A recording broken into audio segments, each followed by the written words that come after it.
que tú nos das para aprender y conocer de ti, y también para transformarnos, porque tu palabra es más que información, es tu espíritu. Tú dijiste que tu palabra son espíritu y son vida, Señor. Te rogamos que tú toques nuestras vidas hoy, nos enseñes, nos instruyas, nos liberes, Señor, de aquellas cosas que nos atan, que nos engañan. Bendice, Señor, y glorifícate. En nombre de Cristo Jesús. Amén. Estamos estudiando la carta de Pablo a los Colosenses, y el estudio de hoy fue bastante interesante porque, bueno, hemos estudiado el capítulo 1, versículo 1 al 7, pero no terminamos el versículo 7 siquiera. La semana pasada solo cubrimos parte del versículo 7.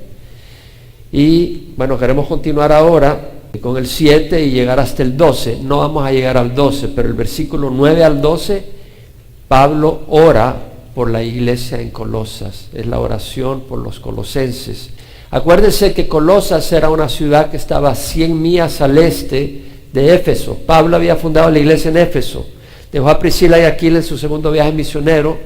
49 al 53 fue su segundo viaje misionero, y Pablo deja a Priscila y Aquila al final de su viaje en Éfeso.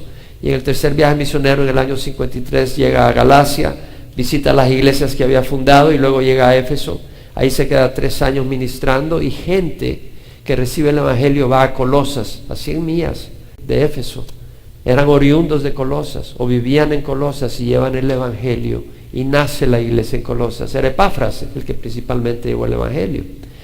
Entonces vemos que Pablo le escribe a la iglesia de Colosas, una iglesia que él no había fundado, pero él tiene carga por la iglesia de Colosas.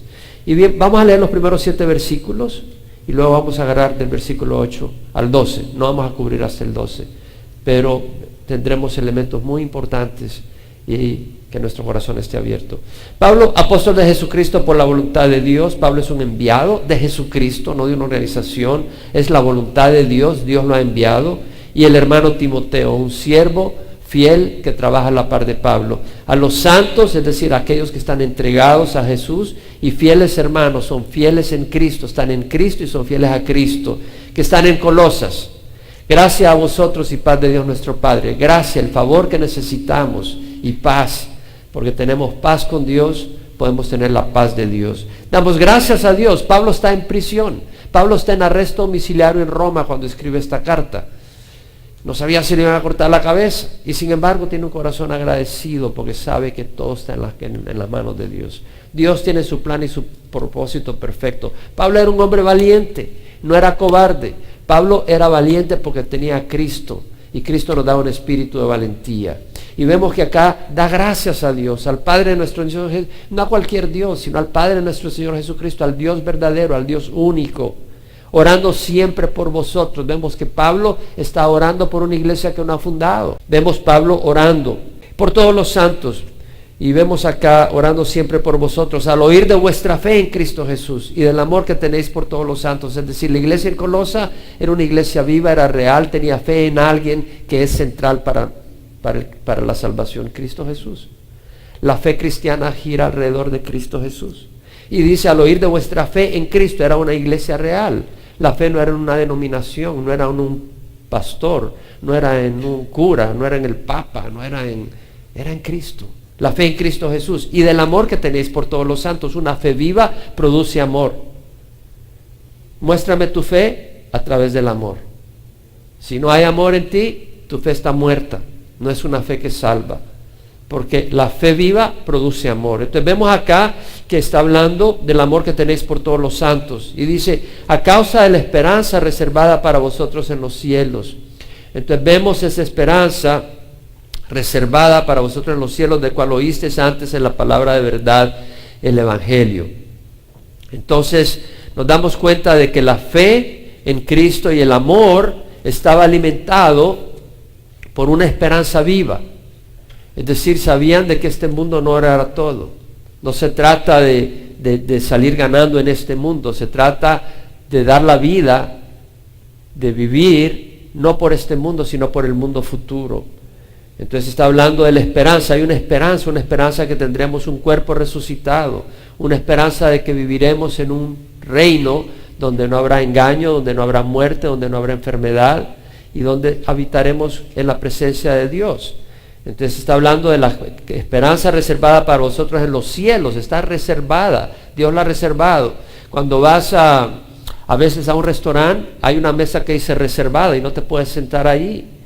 Y en los cielos está reservada una esperanza para nosotros. Y ahí dice tu nombre, Salvador Castellano, o Israel Pérez, o Israel González, o quien sea de nosotros que hemos sido escogidos por el Señor. Está reservado, nuestro nombre está ahí en el reino de los cielos.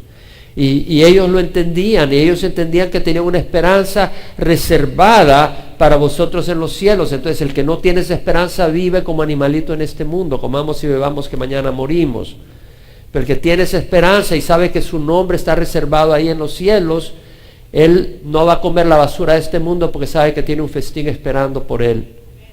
Cuando tú sabes que tienes un banquete, si va a haber un banquete exquisito, a mí me encanta la langosta al termidor. Mi mamá hacía una langosta al termidor exquisita, cocinaba pero muy rico. Bueno, cuando había esa comida, ¿crees que yo iba a comer churros o cositas de esas? No, mi hermano, estaba esperando esa langosta al termidor. Es decir, de la misma manera, tú no te llenas de basura cuando sabes que hay un banquete esperando por ti. Entonces, vemos acá la esperanza reservada para vosotros en los cielos, de la cual oísteis antes en la palabra de verdad. Esa esperanza lo oyeron porque alguien llevó el Evangelio, las buenas noticias, el Evangelio. Y Pablo dice que ha llegado hasta vosotros. El Evangelio ha llegado. Es decir, no esperes que la gente venga, lleva el Evangelio. Dios nos llama a llevar el Evangelio a todas las partes del mundo. Y dice que ha llegado hasta vosotros, así como en todo el mundo está dando fruto constantemente y creciendo. El Evangelio es como una semilla que da fruto. La palabra de Dios es una semilla que da fruto en tierra buena. Hay tierra que es ingrata, tú la riegas y no produce fruto. Y esa tierra está destinada para maldición. Ten cuidado de no ser tierra que recibe la palabra del Señor y no produces fruto. Y sigue recibiendo y se te sigue regando y regando. Un día tendrás que dar cuenta por eso. Porque hay gente que no ha recibido la palabra del Señor. Y dice, y creciendo, así lo ha estado haciendo también en vosotros desde el día que oíste y comprendiste la gracia de Dios en verdad. El Evangelio es un Evangelio de la gracia de Dios, el favor que no merecemos. La gracia de Dios en verdad, tal como lo aprendiste de Epafras. Eso lo estudiamos, tal como lo aprendiste de Epafras. Y hablamos de que nosotros, si realmente tenemos al Señor, el Evangelio nos ha motivado para llevar el Evangelio a otros, tal como lo aprendiste de Epafras. Y luego dice, nuestro amado consiervo, quien es fiel servidor de Cristo de nuestra parte, el cual también nos informó acerca de vuestro amor en el Espíritu. Ahí tenemos esa introducción y quiero hablar sobre esos dos versículos porque tienen riqueza para nosotros. Dice, nuestro amado consiervo. La King James, New International Version dice, our dear fellow servant. Nuestro querido compañero siervo. La palabra mejor en el español sería sirviente. El English Standard Version, our beloved fellow servant. Nuestro amado amigo o compañero siervo, pero luego pone entre paréntesis en griego es fellow bondservant, compañero esclavo. O sea, servant, siervo de atadura. Y la New American Standard, our beloved fellow bondservant, lo dice claramente. La palabra amado es agapetos. Es una palabra relacionada con agape y quiere decir amado. Entonces vemos acá Pablo. Era un hombre valiente, era un hombre que sufría los azotes del mundo enemigo al Evangelio de Cristo Jesús. Literalmente fue azotado, literalmente fue apedreado, literalmente fue encarcelado. Había tumultos contra él, había gente que lo odiaba, se le tiraba encima y tenía que huir de ciudad en ciudad. Sin embargo, eso no endureció el corazón de Pablo.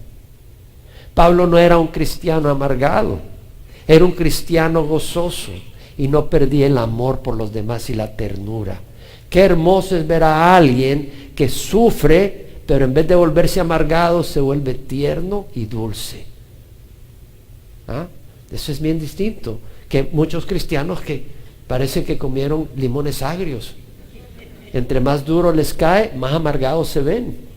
No debemos de ser así. No podemos ser así.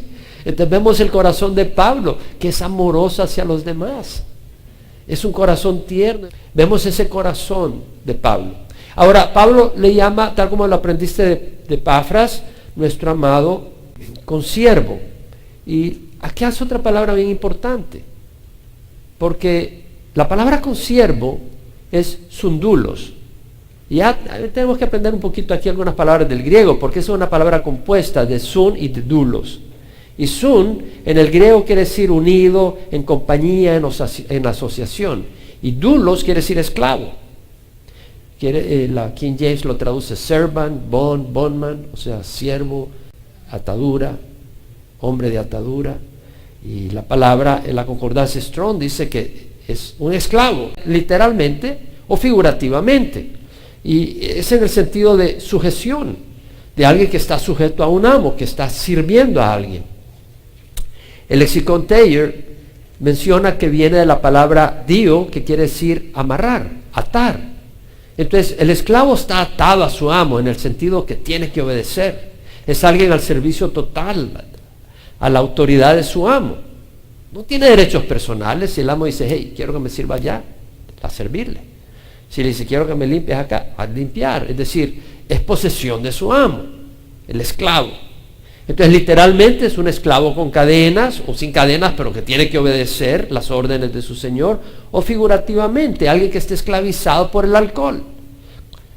Hay sed por alcohol, tiene que tomar alcohol. No puede dejar de tomar alcohol, está obedeciendo a ese capataz ingrato que demanda que lo tomes. Y tienes que tomar alcohol. Si eres esclavo de las drogas, sin la heroína, estás hecho un manojo de nervios y te la tienes que poner, no sé cómo se usa. O si eres esclavo de la pornografía, sin la pornografía estás ahí que necesitas y tienes que, la pornografía, viene el deseo y tienes que obedecer. Eres esclavo tal vez de posesiones materiales. Es decir, lo que te mueve es tener dinero. Y cuando viene una oportunidad de tener dinero, pasas encima de medio mundo, porque eso te hace obedecer. Eso es un grito salvaje al que tú corres, porque eres esclavo del dinero, de la codicia. Claro, no hay cadenas de hierro, pero hay una atadura real. Ahora, no todo el mundo es esclavo a la fuerza. Figurativamente puede ser alguien entregado voluntariamente 100% al servicio de otra persona. Y ese es el sentido con que Pablo lo usa. Consiervo, nuestro amado consiervo, quien es fiel servidor de Jesucristo. Nuestro amado consiervo, es decir, alguien que es esclavo a la par de uno, sirviendo al mismo Señor. Entonces Pablo llama a Epafras un esclavo como yo, sirviendo a nuestro mismo Señor. Jesús es el siervo modelo por excelencia. Pablo era esclavo de Jesús, igual que Epafras, pero Jesús fue esclavo del Padre. Jesús es el siervo modelo por excelencia. Estuvo entregado completamente, 100%, al servicio y a la voluntad del Padre. Jesús fue siervo del Padre, quien es verdad, es amor, es luz. Jesús fue siervo de lo bueno. Dios es bueno. Jesús le preguntaron, maestro bueno, ¿qué debo de hacer para heredar la vida eterna? Y dijo, ¿por qué me llama bueno? Nadie es bueno sino Dios. Entonces Jesús era esclavo de lo bueno. Todos nacemos esclavos de lo malo. Somos esclavos de lo malo. En Juan 4, 31 al 34 tenemos la historia de Jesús con la mujer samaritana. Cuando va pasando por Samaria, va hacia Galilea y pasa por Samaria y llega a Sicar, donde está el pozo de Jacob, donde Jacob cavó ese pozo cientos de años con anterioridad. Y los apóstoles se van al pueblo, a la ciudad, a buscar alimento.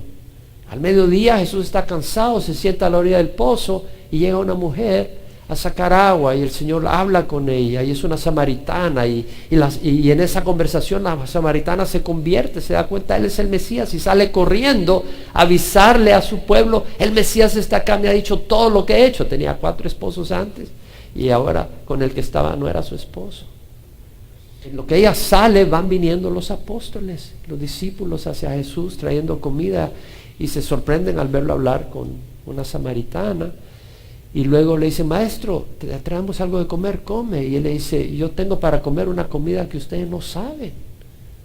Y el hermano, ¿le trajo a alguien algo de comer?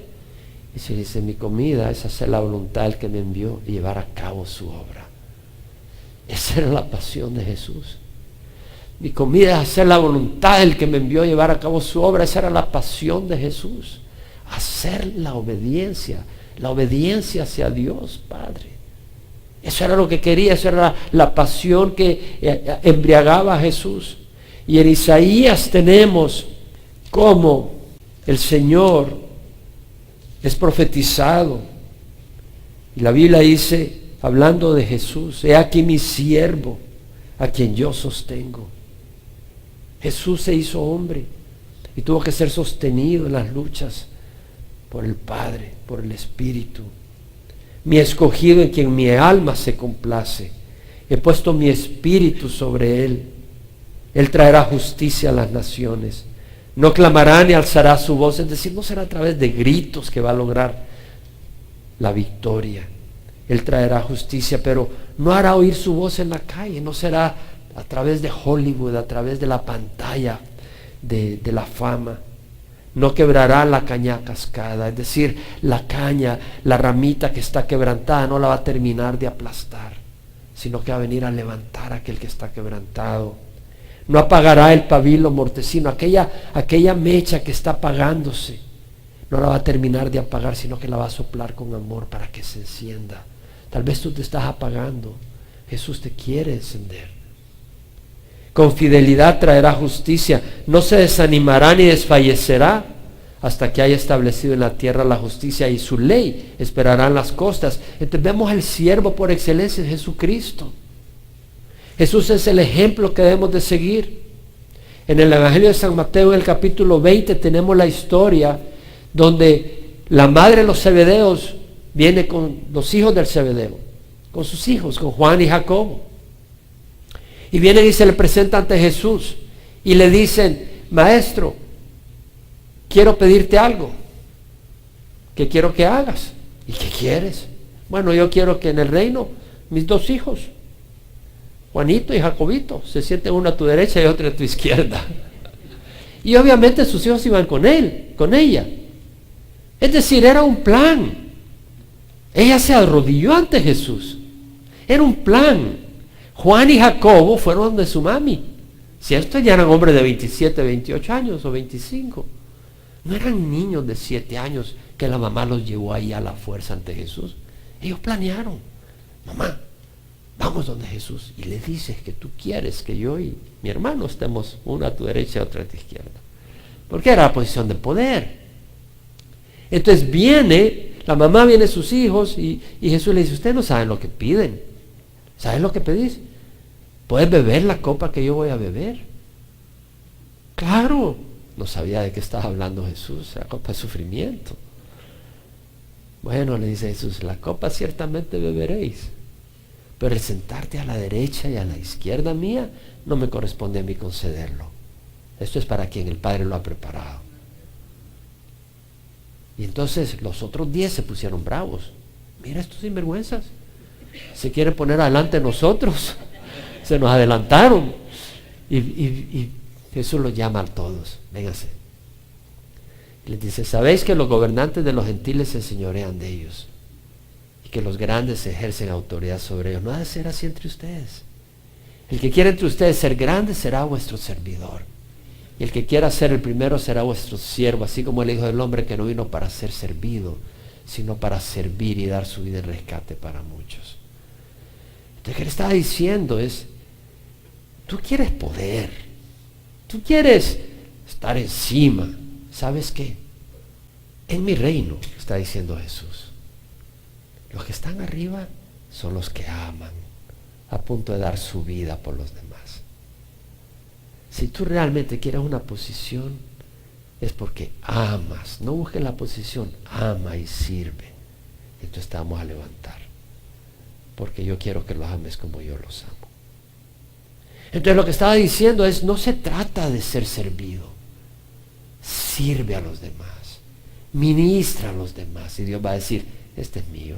Te voy a levantar porque tú estás sirviendo. Tú los vas a amar, tú no los vas a explotar. Tú no vas a sacar provecho de ellos. Tú vas a ver cómo puedes ayudarle para que ellos tengan provecho. Y es un corazón distinto. Pablo llama a Epafras su consiervo. Ya vimos lo que es ser siervo. Jesús lo dijo. Pero no solo Jesús se lo dijo, Jesús lo mostró. En Filipenses 2, versículos 5 al 11. Pablo nos menciona el ejemplo de Jesús y nos invita a seguir ese ejemplo modelado por Jesús. Y dijo, haya en vosotros esta actitud que hubo también en Cristo Jesús. Esta manera de pensar. El cual, aunque existía en forma de Dios, no consideró ser igual a Dios algo en que aferrarse, sino que se despojó a sí mismo, tomando forma de siervo, haciéndose semejante a los hombres. Se despojó, tomando forma de siervo, haciéndose semejante a los hombres, y siendo hallado en forma de hombre, se humilló a sí mismo, haciéndose obediente hasta la muerte de la cruz. Por lo cual Dios lo exaltó hasta lo sumo, y le dio el nombre que está sobre todo nombre, para que al nombre de Jesús se doble toda rodilla de los que están en el cielo, y en la tierra y debajo de la tierra, y toda lengua confiese que Jesús es Señor, para gloria del Padre. ¿Sabes que no es María la que sostiene a Jesús? Es Jesús la que sostiene a María. Hoy veo mucho en la iglesia católica la imagen de María sosteniendo a Jesús en sus brazos. Mi amigo, eso fue cuando él era un bebé. Jesús murió por nosotros y resucitó. Y Jesús sostiene a María. María está arrodillada ante Jesús. No es Jesús ante María. Y ante su nombre toda rodilla se doblará, en el cielo y en la tierra y bajo la tierra. Tú un día vas a doblar rodilla ante el Señor. O lo haces ahora de corazón, no así como quien dice, me voy a arrodillar, voy a ir a misa, me persigno, me arrodillo. Eso no es arrodillarse. Tú te puedes arrodillar por afuera, pero no reconocer al Señor como Señor. O te le arrodillas ahora de corazón a un Dios bueno que nos ama. Un día tendrás que arrodillarte y decir, tú eres justo, tú eres Señor, y tengo que obedecerte. Y el juicio de Él te envía al infierno, porque va a venir como juez a aquellos que lo han rechazado. Ahora, Pablo llama a Epafras su consiervo. ¿Qué quiere decir? Pablo entiende lo que quiere decir siervo. Él era siervo. No hay duda que el testimonio de Epafras era claro. Era un hombre entregado al servicio de Dios, no entregado a la vanagloria o a la codicia. No era un buscador de fama personal o de comodidades temporales. Era un siervo haciendo la voluntad de su Señor. Vemos que Epafras es llamado consiervo. Quien es fiel servidor de Jesucristo, dice Pablo. Quien es fiel servidor de Cristo, de parte nuestra. Otros manuscritos dicen de parte vuestra. Ambas cosas son reales en cierta manera, pero yo pienso que la mejor traducción es de parte vuestra, y voy a dar las razones. Pablo menciona Epafras, nuestro amado consiervo, quien es fiel servidor de Cristo. Todos servimos a alguien o algo. Todos somos servidores. No, yo no sirvo a nadie. Si sirves a alguien, aunque digas que no. Pero de nosotros depende escoger. ¿Servimos a Dios o servimos al yo egoísta? No, yo no sirvo a nadie, yo hago lo que yo quiero. Te estás sirviendo a tu yo egoísta. Tú sirves al yo egoísta. Cuando el yo dice, yo quiero echarme una cerveza, te lo tomas. No tienes libertad de decir no.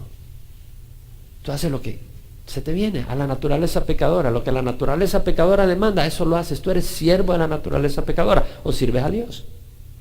¿Vivimos para complacer a Dios o para complacer nuestra naturaleza pecadora? ¿Somos siervos de la luz o de la oscuridad? ¿O sirves y prospera a través de tu servicio la luz? ¿O estás haciendo las obras de la oscuridad? Somos siervos de la verdad o del engaño. Nadie puede servir a dos señores. Porque aborrecerá a uno y amará al otro, se pegará a uno y despreciará al otro. No puedes servir a la luz y a la oscuridad a la vez. No puedes servir a Jesucristo y al mundo a la vez. Y no podemos servir a Dios sin antes ser liberados de la esclavitud del diablo. Porque como lo mencioné, todos nacemos esclavos de la oscuridad y del pecado. Jesús lo dijo en Juan 8, versículo 31 en adelante. Leemos cómo Jesús le decía a los judíos que habían creído en Él: si vosotros permanecéis en mi palabra, verdaderamente sois mis discípulos y conoceréis la verdad y la verdad os hará libres. Y ellos respondieron: somos descendientes de Abraham, ¿cómo dice seréis libres? Se les había olvidado que habían sido esclavos 400 años en Egipto. Jesús le dice: en verdad os digo que el que comete pecado es esclavo del pecado. Y el esclavo no queda en casa para siempre, pero el Hijo permanece para siempre. Y si el Hijo os hace libres, seréis verdaderamente libres. Libres de la esclavitud de la oscuridad. Libres del capataz ingrato de la naturaleza pecadora. Libres para servir a lo bueno, al Dios vivo. Y al servir al Dios vivo, vivir una vida de abundancia, de gozo y de paz. Cristo y su palabra tienen poder para librarnos del señorío ingrato, opresor y destructivo de Satanás. Y luego dice: quien es fiel servidor de Cristo de parte nuestra. Realmente pienso yo que es de parte vuestra. La New King James Version dice: who is a faithful minister of Christ on your behalf. De parte vuestra. La English Standard Version, lo mismo. He is a faithful minister of Christ on your behalf. Y hace un comentario. Algunos manuscritos dicen on our behalf. Acuérdense que no tenemos el documento original, tenemos copias. Y algunas copias mencionan our behalf or your behalf. Nuestra, parte vuestra. No es una cosa seria, importante. De las escrituras que tenemos, aunque no tenemos los originales, el 99.99% es idéntico en todos los manuscritos y las pequeñas variantes no son de importancia doctrinal.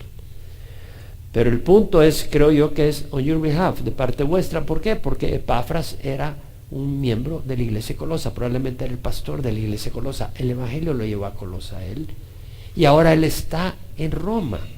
En otras palabras, la iglesia ha prestado a Epafras para que vaya a Roma a ministrarle a Pablo. Entonces realmente es un siervo de Jesucristo, servidor de Cristo, está sirviendo a Cristo al servir a otros. Pero tú no puedes servir a otros si no conoces a Cristo, realmente. Servir en el sentido bíblico. Y cuando servimos a otros, recordemos que no somos esclavos de los hombres, somos esclavos de Cristo. Para hacer la voluntad de Cristo, no la de los hombres. Jesús hizo la voluntad no la de sus apóstoles, sino la del Padre, y le sirvió a sus apóstoles. Nosotros debemos de hacer la voluntad de Dios al servir a los demás. Yo busco no su voluntad, sino la voluntad de Dios para servirles a ustedes. Yo no voy a buscar servir el capricho de las personas. Yo no busco que tú me sirvas a mi capricho, tú obedece al Señor. Y al obedecer al Señor nos servimos unos a otros, pero de acuerdo a la dirección del Señor.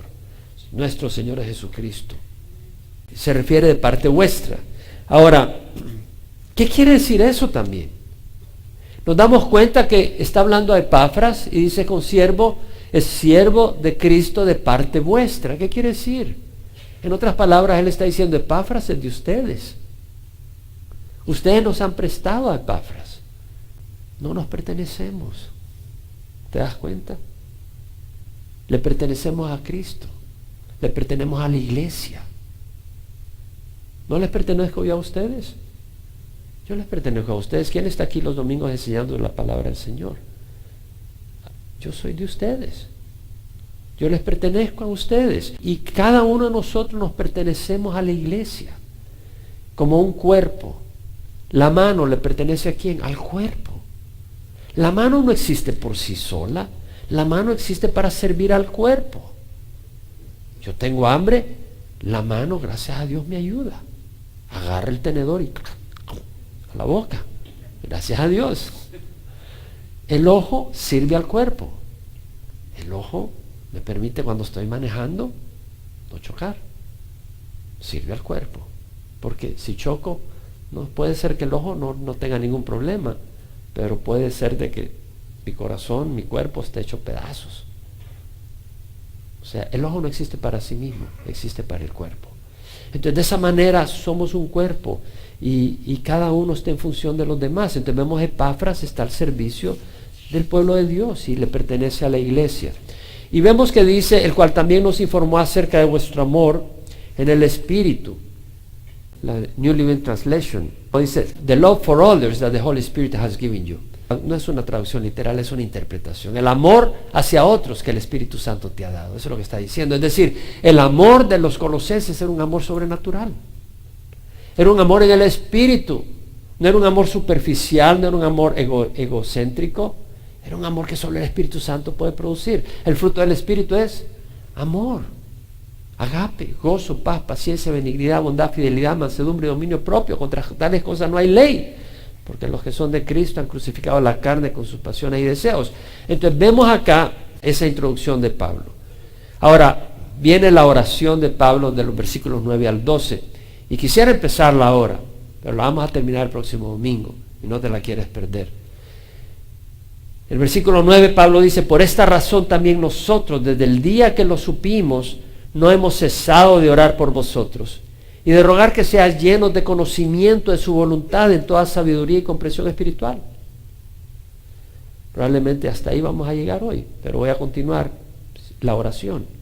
Para que andéis como es digno del Señor, agradándole en todo, dando fruto en toda buena obra y creciendo en el conocimiento de Dios, fortalecidos con todo poder según la potencia de su gloria, para obtener toda perseverancia y paciencia con gozo, dando gracias al Padre que nos ha capacitado para compartir la herencia de los santos en luz. Vamos a empezar esta oración. Pablo está orando. Pablo ora. Y dice, por esta razón también nosotros, desde el día que lo supimos, no hemos cesado de orar por vosotros y de rogar que seáis llenos del conocimiento de su voluntad en toda sabiduría y comprensión espiritual. Eso es lo que está orando Pablo. Por esta razón nosotros también, desde el día que lo supimos. ¿Qué quiere decir? Pablo supo de la fe de los colosenses en Cristo. Pablo supo del amor que tenía por los demás santos, no porque lo vio. Lo supo porque alguien se lo contó. Alguien dio testimonio. Pablo no fue el que fundó la iglesia. Qué bueno cuando la gente habla de nuestro amor genuino por otros. A Pablo le llegó la noticia. Los colosenses aman a todos los santos, tienen una fe en Cristo. Qué bueno cuando son otros los que dicen, hey, Jaime Arevalo ama a los hermanos en la iglesia. Y no que venga Jaime Arevalo. Yo amo a todos los hermanos, yo los amo mucho. Impresionante, nadie ama a los hermanos como yo. Eso no. Es decir, qué bonito cuando otros son los que dan testimonio de nuestro amor. Amén. Que nuestro amor sea real. Si me voy a gloriar en algo, me voy a gloriar en que Dios ama a este miserable pecador. Y me ama lo suficiente como para ir a la cruz y morir por mí, para salvarme y mandar su Espíritu Santo para que este miserable pecador sea distinto un día. De eso me puedo gloriar. No hemos cesado de orar por vosotros y de rogar que seáis llenos del conocimiento de su voluntad en toda sabiduría y comprensión espiritual. El testimonio era bueno. Los colosenses tenían fe en Cristo y amaban a los santos. Cualquiera diría, bueno, ya no necesitamos orar por ellos. Eso ya no perdamos tiempo con ellos. Ellos ya están bien.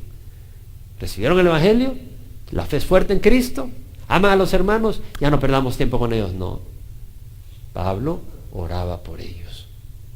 Había mucho que orar por ellos. Pablo era un hombre de oración.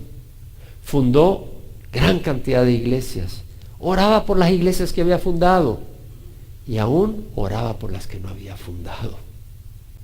Un gran ejemplo, Pablo. En Efesios 6:18, escribiéndole a los Éfesos les dice, con toda oración y súplica, orad en todo tiempo en el Espíritu. Y así velad con toda perseverancia y súplica por todos los santos. Pablo le escribe a los santos en Éfeso: oren por todos los santos.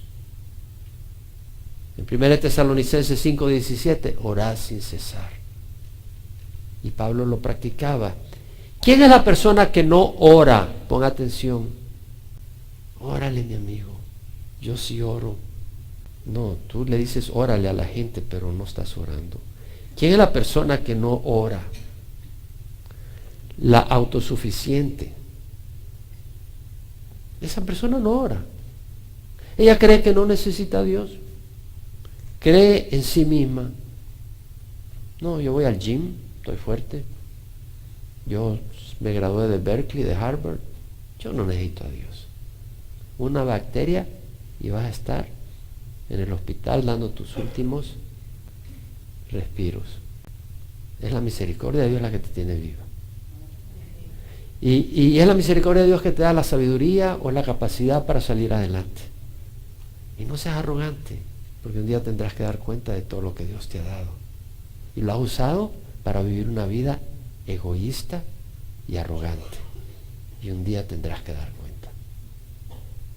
Y además Dios te puede destruir la fiesta de un momento a otro. Si tiene misericordia de ti, te la destruye para que te arrepientas y no te vayas al infierno. Y sepas que necesitas de Dios. La autosuficiente no ora. Cree en su padrino. No, mi padrino es el presidente.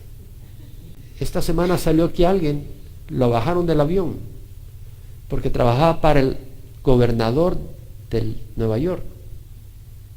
Y tenía a la par un niño que estaba pegando una de gritazón en el avión. ¡Ya, ya!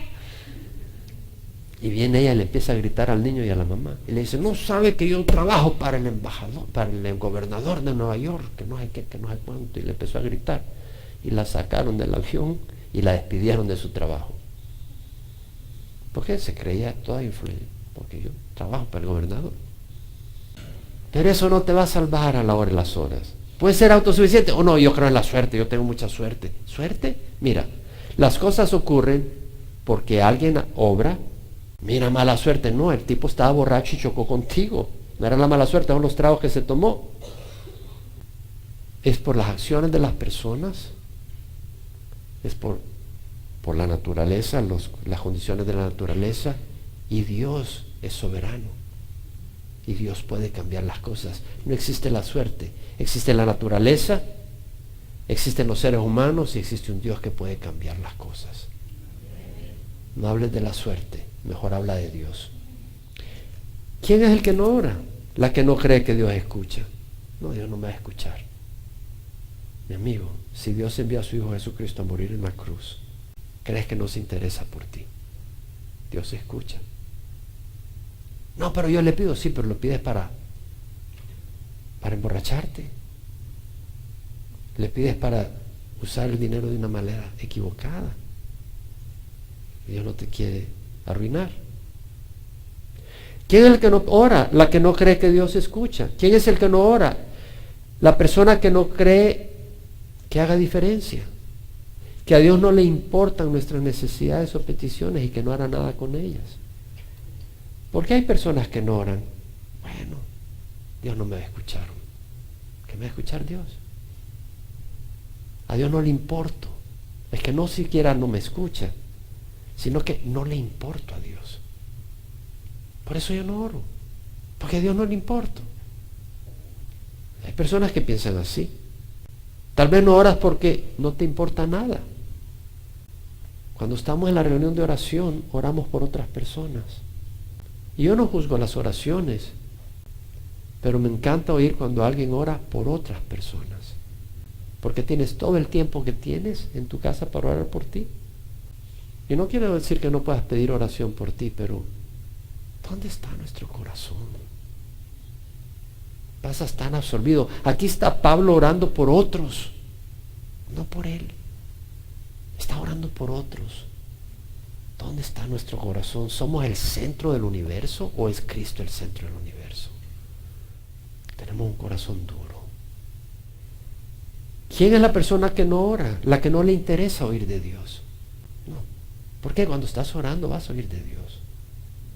Agarra la Biblia y empieza a leer la palabra de Dios en oración. y Dios te va a empezar a hablar. Pero no quieres tener ese tiempo con Dios porque no te importa oír de Dios. Tú no quieres oír de Dios. ¿Quién es la persona que no ora? La que está enojada con Dios y no le quiere hablar. ¿Has estado enojado con alguna persona? Yo no, ya a esta persona no le hablo. No, mira, ay, no, yo no le hablo. ¿Estás con Dios? No, yo con Dios no le hablo. Estoy bravo con Dios. ¿Por qué tú no oras? No me lo digas a mí. Examina tu corazón. ¿Por qué no oras? Yo no te juzgo, a mí no me toca juzgarte. Yo solo te pregunto, ¿por qué no oras? Y te invito a que seas parte de la reunión de oración.